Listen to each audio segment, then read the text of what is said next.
So in this video, we're going to be looking at actually applying the law of sines to solve a triangle. So remember, when I say solve the triangle, that means I am finding all missing sides and all missing angles.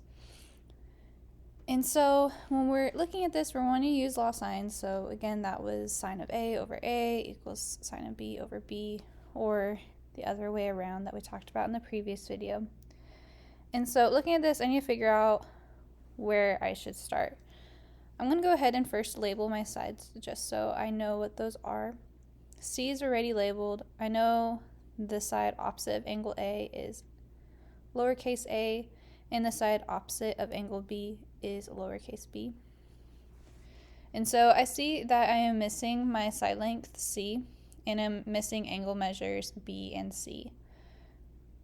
And so I need to start with one where I have enough information where I can solve that proportion. I see that if I'm wanting to find angle or side C first, if I go back to previous one, when I'm finding a missing side, I want to use number 2.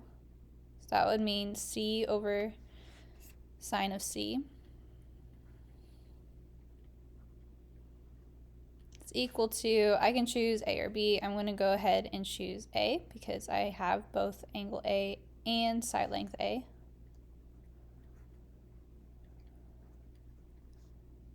However, if I'm going to plug in information, I see that I have both information for A, so I have 20 over sine of 115.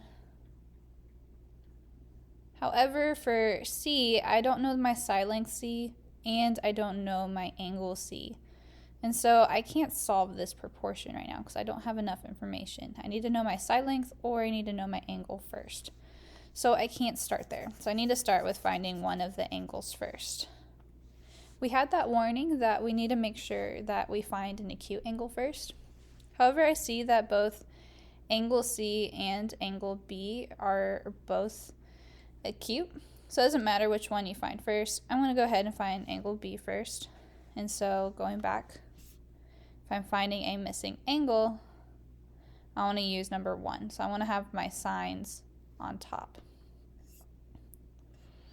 And so I have sine of A over A is equal to sine B over B. Well, angle A is 115, so I have sine of 115 over side A, which I have as 20. I don't know angle B, but I know that the side length of B is 11. And now I want to go ahead and solve this proportion. So I'm going to cross multiply. So I have 20 times sine of B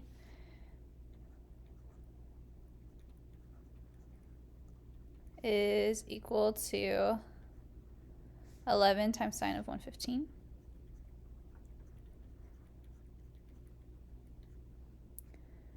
Divide by 20 on both sides.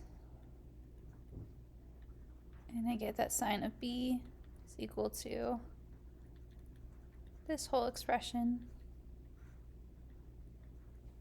And now if you remember back to our inverse trig ratios, to get rid of this sine with my angle B, I need to take the inverse sine on both sides.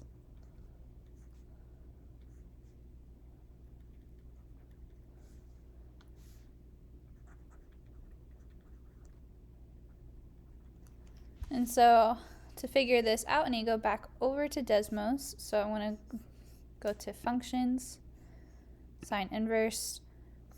Do make sure that you are in degree mode, so you can check that by going to the wrench and making sure that degrees is highlighted. And so I have 11 sine 115 over 20. So 11 times sine of 115 over 20. If you want it all on the same fraction, I could put the 11 up here and delete it here. And so I get that measure of angle B is 29.9 degrees.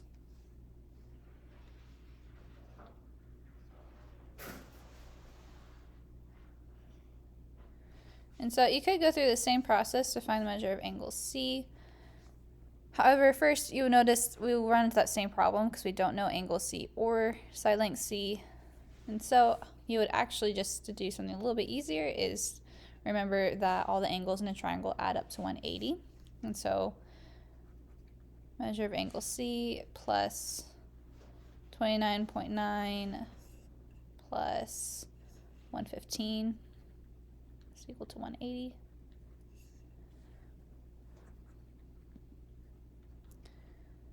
$29.9, I get 144.9.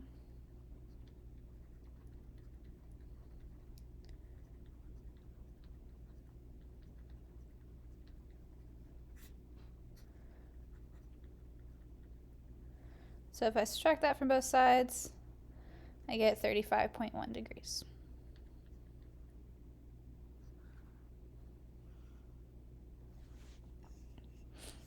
Okay, so now I do know my measure of angle C, so now going back to what we tried in the beginning, I can find my side length. And so now that I'm finding my side length, I want to make sure I flip-flop this proportion. So now I'm going to have C over sine of C is equal to, I'm going to stick with A just so I have the information given to me. So A over sine of A. So then plugging in what I know, I don't know C yet, but I do know my measure of angle C is 35.1.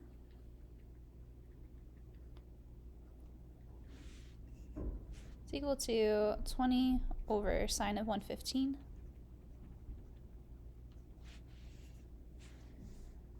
And then I can go ahead and cross multiply, so I have C times sine of 115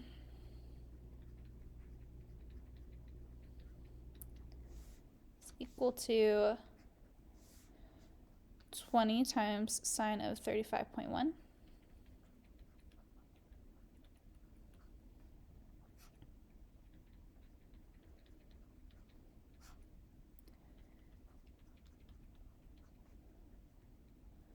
And then I can divide that from both sides, so I have 20 sine of 35.1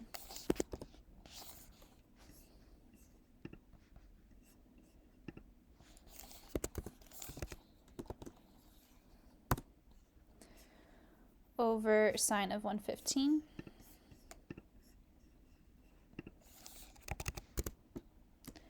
And rounding to the nearest tenth, I get that means that C is approximately 12.7.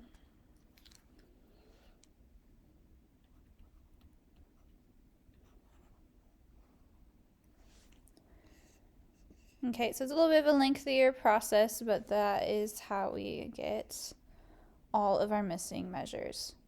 So let's try another one. Okay, so first I'm going to go ahead and label all of my sides. So opposite of angle A is side A, opposite of angle B is side B, and opposite of angle C is side C. Here we would run into that same problem. I can't find side B first because I don't know angle B. So I'm going to start with finding the measure of angle C. And so that means that sine of A over A is equal to sine of C over C. Angle A is 51. Side A is 18. Angle C, I don't know, but side C is 17. Okay, go ahead and pause the video. I want you to finish out solving this. When you think you have it, go ahead and press play. So the answer you should have gotten is that measure of angle C is approximately 47.2 degrees. Don't forget to take that sine inverse on both sides to get rid of that sine so that we can get angle C by itself. And then I can find the measure of angle B from there because I know two of the angle measures. So I know that measure of angle B is going to be approximately 180 minus 47.2 minus 51 So I went ahead and just rearranged what we did in that first problem. I just know that I can subtract everything to the other side. And so when I subtract those, I have 180 minus 47.2 minus 51, and I get 81.8 degrees.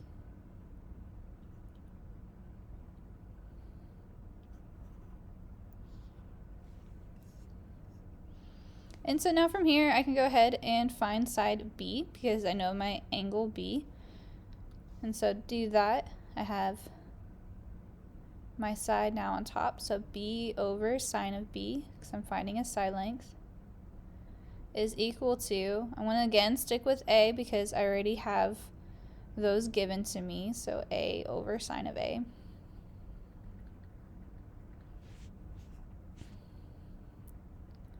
So B over sine of B, which we just found to be 81.8. It's equal to A, 18 over sine of A, which is 51. Cross multiply.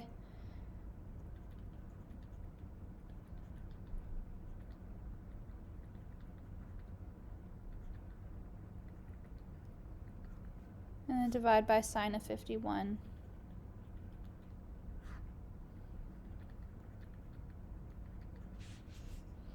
And I get that B is approximately, so I have 18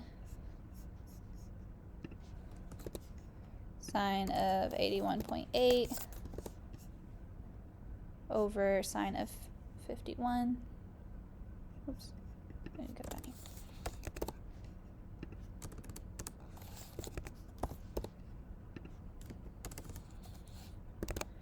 And I get 22.9.